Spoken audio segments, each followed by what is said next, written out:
Ang mga proyektong ito ay bunga ng pagsusumikap ng Bangsamoro government sa ilalim pamunuan ni Chief Minister Ahud Balawag Ibrahim at ng ating mga katuwang na organisasyon at institusyon. Ang inyong presensya ay patuloy na suporta at nagbibigay lakas ng inspirasyon sa ating upang ipagpatuloy ang ating pagsisikap na mapabuti ang ating rehiyon. Inshallah.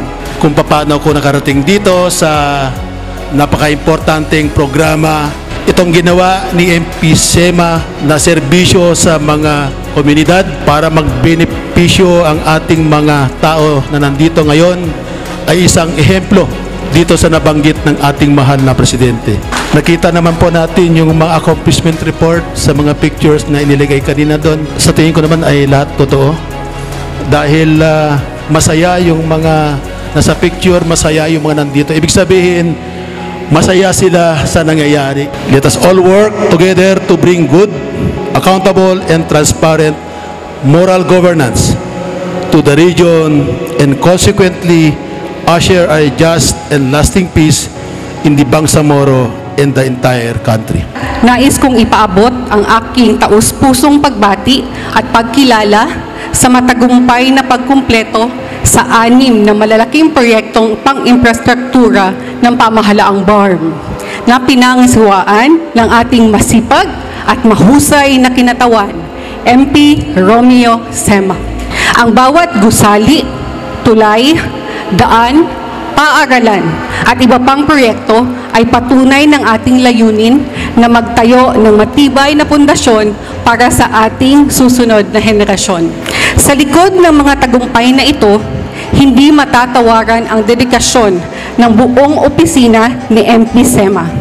Mula sa kanilang masusing pagpaplano, epektibong koordinasyon at walang sawang pagseserbisyo sa bayan. Ang mga infrastrukturang ito ay magsisilbing ilaw ng pag-asa at kaunlaran sa bawat komunidad na makikinabang dito.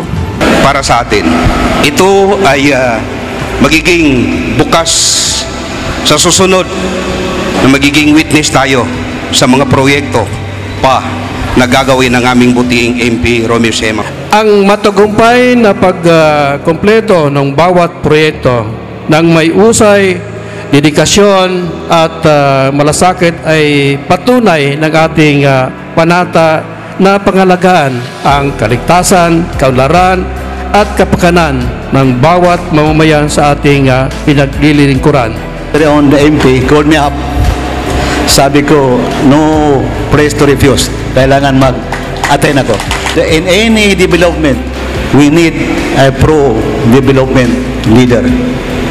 In other words, kung maganda yung leader, ang utak niya for development, we can expect na meron tayong magandang kinatayuan ngayon.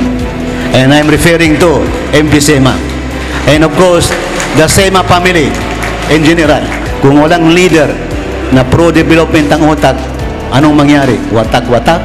But really, congratulations to MP Romeo Sema for this very, very memorable undertakings.